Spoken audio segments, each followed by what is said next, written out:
Hello everyone, warm welcome once again. Super science MCQ series में प्यारे बच्चों, आज है हमारी क्लास नंबर 20। ठीक है। जितनी भी क्लासेस हो चुकी हैं, हमने मोर देन 600 क्वेश्चन जो है कर चुके हैं। और वो सभी जो क्वेश्चन की जो क्लासेस हैं वो आपको लिंक अवेलेबल होगा, तो वहां पे भी आप जो है उनको स्टडी करना। तो आज का फर्स्ट क्वेश्चन है, ठीक है, which Indian satellite is dedicated to disaster management. तो डिजास्टर मैनेजमेंट के लिए किस इंडियन सैटेलाइट को यूज करते हैं? इनसेट 3D इसको यूज करते हैं। और ये जो है हमारे इनसेट सीरीज क्या है? वेदर और कम्युनिकेशन, इसके लिए यूज करते हैं। वेदर फोरकास्टिंग और कम्युनिकेशन पर्पज से ये हमारी इनसेट की सीरीज है। और इनसेट 3D जो है वो पर्टिकुलर डिजास्टर मैनेजमेंट के लिए हम यूज करते हैं। तो ऑप्शन डी क्या रहेगा आपका right answer. Chandrayaan 2 orbiter is still operational. और वो क्या स्टडी कर रहा है? चंद्रयान 2 जो है उसको साउथ रीजन में जो है वो लैंड करना था मून के, लेकिन नहीं कर पाया था, जो चंद्रयान 3 ने किया था। तो ये जो इसका ऑर्बिटर है चंद्रयान 2 का, ये अभी भी जो है मून के ऑर्बिट जो है उसमें चक्कर लगा रहा है और उसके बारे में स्टडी कर रहा है। ठीक है। तो ऑप्शन ए क्या रहेगा आपका राइट आंसर। नेक्स्ट आते हैं, short satellite launch vehicle developed by ISRO is mainly for. तो ये जो है स्मॉल जो सैटेलाइट्स हैं उनके लिए डेवलप किया गया है। ऑप्शन बी क्या रहेगा right answer. The Indian space port is located at. तो जहां से हम अपना इसरो जो है अपने सैटेलाइट्स को लॉन्च करता है, तो वो कौन सा स्पेस पोर्ट है? वो है श्रीहरिकोटा। आंध्र प्रदेश में है ये। तो श्रीहरिकोटा क्या है? एक आइसलैंड है आंध्र प्रदेश में, और जो बंगाल की खाड़ी के पास है। और यहीं पर जो है इसरो का सतीश धवन स्पेस सेंटर है प्यारे बच्चों। ये भी पूछा जाता है कई बार, कहाँ पे है सतीश धवन? श्रीहरिकोटा आंध्र प्रदेश में। तो ऑप्शन बी क्या रहेगा आपका राइट आंसर। नेक्स्ट आते हैं, the first Indian experimental communication satellite was. तो एक्सपेरिमेंटल कम्युनिकेशन सैटेलाइट जो है वो क्या था? एप्पल उसका नाम था। ठीक है, ये 1981 के आसपास की बातें हैं। एप्पल का जो फुल फॉर्म है यहाँ एरियन पैसेंजर पेलोड एक्सपेरिमेंट। ठीक है, ये इसकी फुल फॉर्म है, इसरो के द्वारा लॉन्च किया था 1981 में। ऑप्शन ए क्या रहेगा आपका राइट आंसर। नेक्स्ट है, the first Indian deep space astronomy observatory. तो ये जो है एस्ट्रोनॉमी को ऑब्जर्वेशन के लिए क्या है? एस्ट्रोसेट। ये आपको ध्यान रखना है। ऑप्शन ए क्या रहेगा right answer. The study of relationship between organisms and environment. ठीक है, लिविंग प्लस उनका इन्वायरमेंट। ठीक है, इक्वल टू आप ये ध्यान रखो क्या होता है? इकोलॉजी के बराबर होता है। ठीक है, लिविंग ऑर्गेनिजम्स और उनका इन्वायरमेंट रिलेटेड टू इकोलॉजी। ठीक है, पारिस्थितिकी विज्ञान। ऑप्शन बी क्या रहेगा आपका राइट आंसर। जूलॉजी जो है वो एनिमल्स की स्टडी के लिए, बोटनी जो है वो प्लांट्स की स्टडी के लिए, जियोलॉजी जो है वो रॉक एंड अर्थ प्लेनेट की स्टडी के लिए। ओके, ऑप्शन बी क्या रहेगा आपका right answer. The main source of energy for earth ecosystem. Earth ecosystem के लिए main source of energy sun है, सभी के लिए यही है बेटा। ठीक है, ऑप्शन बी क्या रहेगा आपका right answer. Which vitamin is most sensitive to heat. ठीक है, तो हीट में जो है वो बर्न हो जाएगा, वो विटामिन सी है। ठीक है, तो ये चीज आपको ध्यान रखना है। ऑप्शन सी क्या रहेगा आपका right answer. Which part of brain control hunger और थ्रस्ट। ये बहुत अच्छा क्वेश्चन है एग्जाम पॉइंट ऑफ व्यू से। तो ये हमारे जो है नर्वस सिस्टम से रिलेटेड है। ब्रेन का कौन सा हिस्सा है जो हंगर और थ्रस्ट को जो है कंट्रोल करता है? ये हमारा ब्रेन है।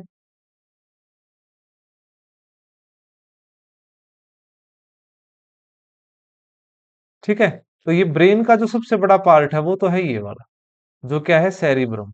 ठीक है, फिर जो है हमारा हाइपोथैलेमस, थैलेमस जो है ये आते हैं। तो जो हंगर और थ्रस्ट को कंट्रोल करता है हाइपोथैलेमस। ऑप्शन बी क्या रहेगा आपका राइट आंसर। तो इसको आप ध्यान रखेंगे, अगर आपको भूख और प्यास लगेगी तो आप क्या हो जाएंगे? गुस्सा आ जाएगा।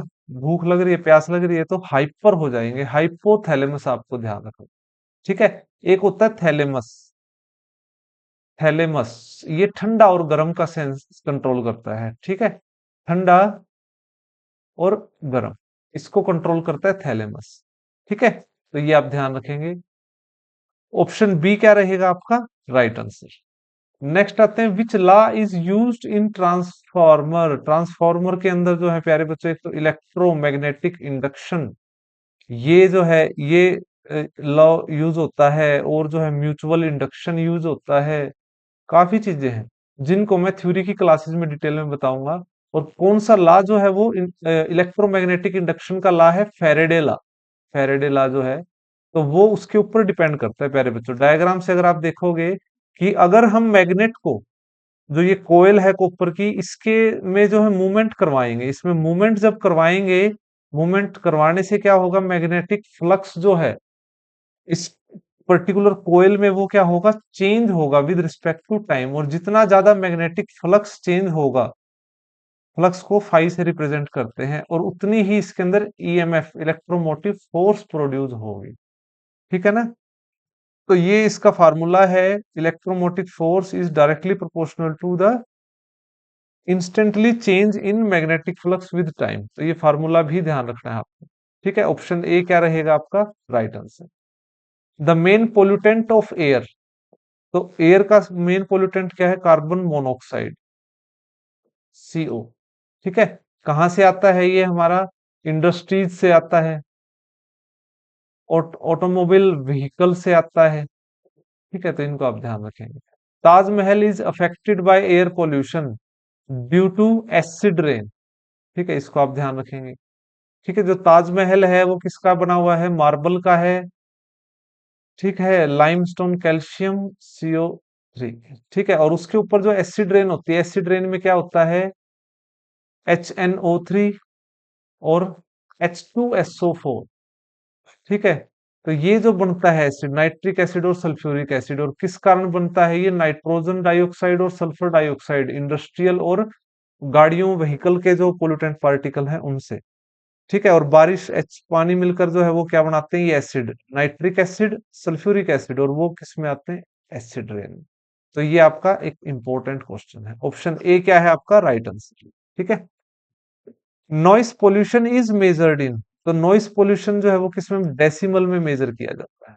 ठीक है, अकॉर्डिंग टू WHO जो है, ऑडिबल साउंड जो है 45 डेसिबल तक जो है ये होती है। The main pollutant from automobile vehicle, गाड़ियों कारों द्वारा जो है वही कार्बन मोनोऑक्साइड। ठीक है, कार्बन मोनोऑक्साइड छोड़ते हैं।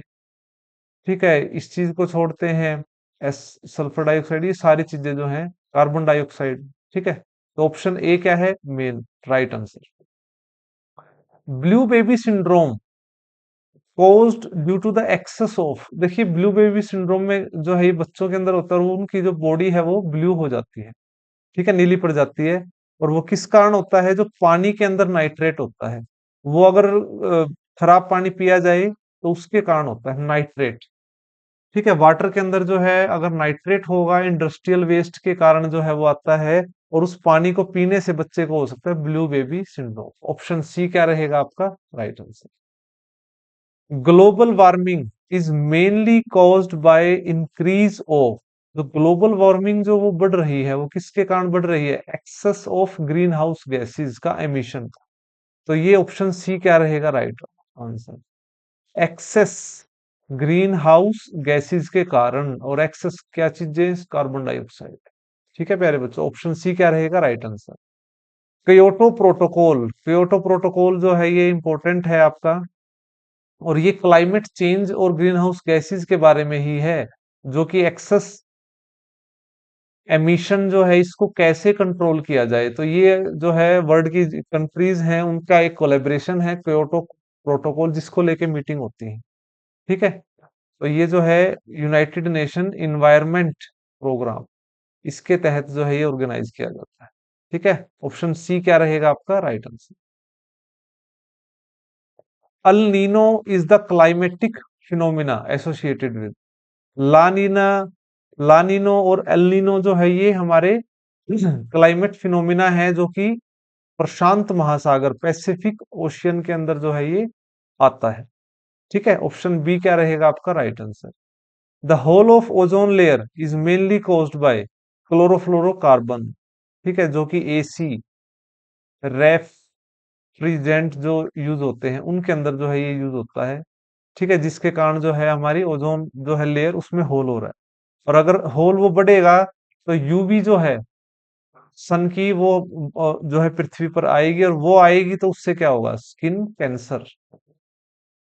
ठीक है। नेक्स्ट है, which is called the lungs of earth.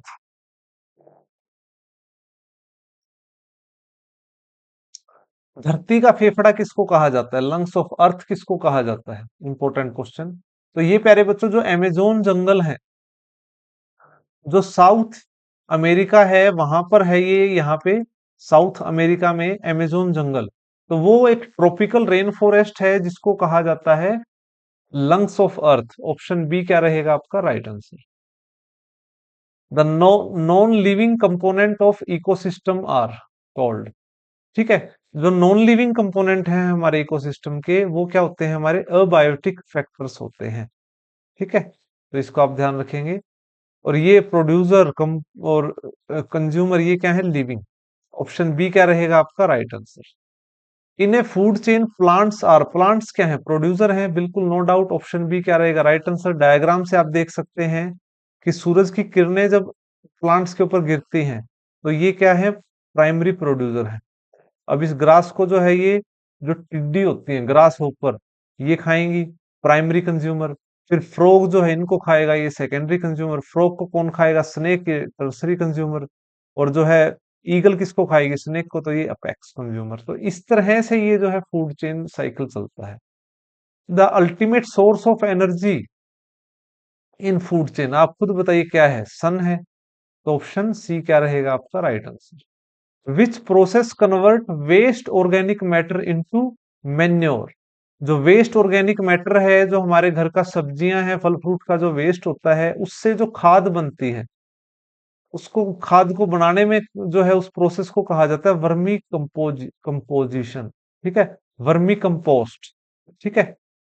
Next आते हैं, a biome characterized by a very little rainfall and extreme temperature. जहां बहुत कम बारिश होती है और बहुत अत्यधिक तापमान जो है रहता है, तो वो डेजर्ट जो है वो बायोमी पाएगी, डेजर्ट, रेगिस्तान। ठीक है, option A is the right answer. The project tiger, the project tiger was launched in India in 1973। Option C क्या रहेगा आपका राइट आंसर। जो कि क्या है, टाइगर को रिजर्व करने के लिए, उनको बचाने के लिए जो है टाइगर प्रोजेक्ट स्टार्ट किया गया था। Option C is your right answer. The first biosphere reserve in India was, option A Nilgiri biosphere reserve. ठीक है, तो ये साउथ में है नीलगिरी। जैव विविध जो है, इसको जो है इंडिया का फर्स्ट बायो रिजर्व कहेंगे हम। Option A is the right answer. Next है, चिपको मूवमेंट वाज रिलेटेड टू। तो ये हमारे पेड़ पौधों को बचाने के लिए था प्यारे बच्चों। ठीक है, तो ऑप्शन बी क्या रहेगा आपका राइट आंसर रहेगा। ये भी 1970s के आसपास की बातें हैं, घटना है। तो पेड़ के साथ जो है लोग चिपक गए थे इसको काटने से बचाने के लिए। तो ये चिपको आंदोलन, option B is the right answer. If acceleration is zero, velocity must be. Physics का क्वेश्चन है ये। अगर प्यारे बच्चों एक्सेलरेशन जीरो है,